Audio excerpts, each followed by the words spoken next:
स्वागत है आपका EVS 2 के नए वीडियो में। अब तक हमने व्यापार और यातायात देखा था। इसके बाद हम नगरों का उदय और लिपि देखेंगे। तो यातायात और व्यापार बढ़ने की वजह से ही क्या हुआ कि नगरों का निर्माण हुआ, नगर बस गए। दूर तक फैला हुआ व्यापार, माल का द्रुत गति से परिवहन और बड़ी मात्रा में उत्पादन करने वाले उत्पादन केंद्रों के कारण अनेक प्रकार के कार्य करने वाले श्रमिक एक स्थान पर आ गए। ये हमने गांव में भी देखा था कि एक काम करने वाले श्रमिक जो थे वो एक जगह पर आ गए थे, एक जगह पर रहने लगे थे। इसका और हमने ये भी देखा था कि जहाँ पे कच्चा माल जो था उसकी उपलब्धता थी, वहाँ पे वो बस गए थे। तो ऐसे ही क्या हुआ कि जब दूर तक व्यापार फैला, मैंने आपको बोला था कि किन नगरों का विकास हुआ, जो नगर यातायात की दृष्टि से महत्वपूर्ण स्थान पर थे। यानी मैंने जैसे आपको बताया था, नदी का उदाहरण बताया था कि 3 तरफ से नदी है, उस गांव में व्यापार नहीं बढ़ सकता। लेकिन जो गांव रास्ते पे है उसका यातायात की वजह से वो गांव का विकास हो गया। तो नगरों का निर्माण हुआ, बड़ा हुआ व्यापार और उत्पादन का स्थायी रूप से हिसाब किताब रखना आवश्यक हुआ।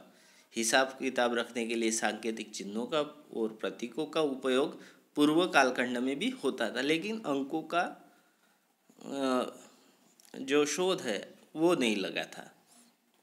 हिसाब किताब रखते थे, अलग अलग चिन्ह उसके लिए इस्तेमाल किए जाते थे।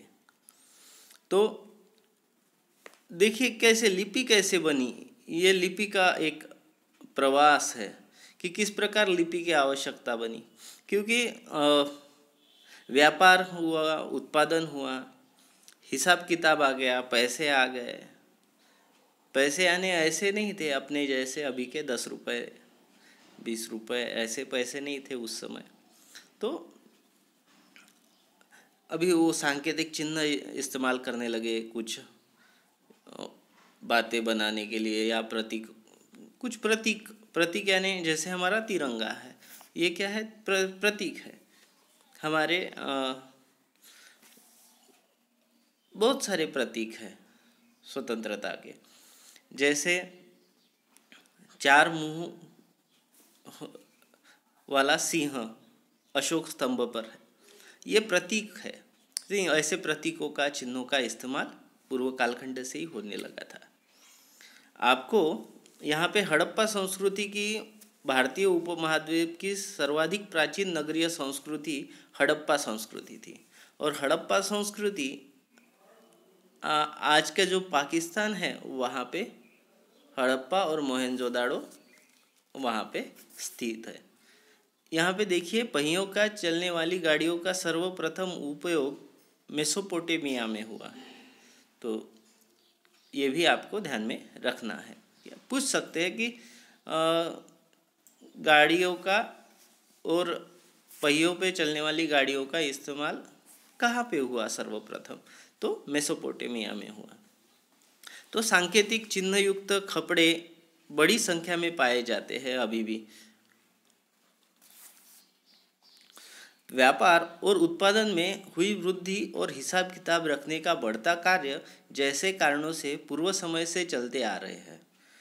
तो व्यापार बढ़ा, उत्पादन में वृद्धि हो गई, तो हिसाब किताब रखने के लिए जो कार्य है, जो कार्य करने पड़ते हैं, उन कार्यों, ये तो पुराने समय से ही चलते आ रहे हैं।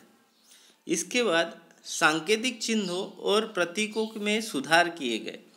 तो जैसे जैसे इंसान तरक्की करता गया, वैचारिक तरक्की हो गई उसकी, तो वो नई बातें सोचने लगा, तो उन चिन्हों में और प्रतीकों में सुधार हो गए और उन्हें संस्कारित किया गया। संस्कारित किया गया यानी उसको अगली पीढ़ी में बताना, उसको याद करना, और इस प्रकार प्रत्येक संस्कृति की अपनी अपनी लिपि उत्पन्न हुई।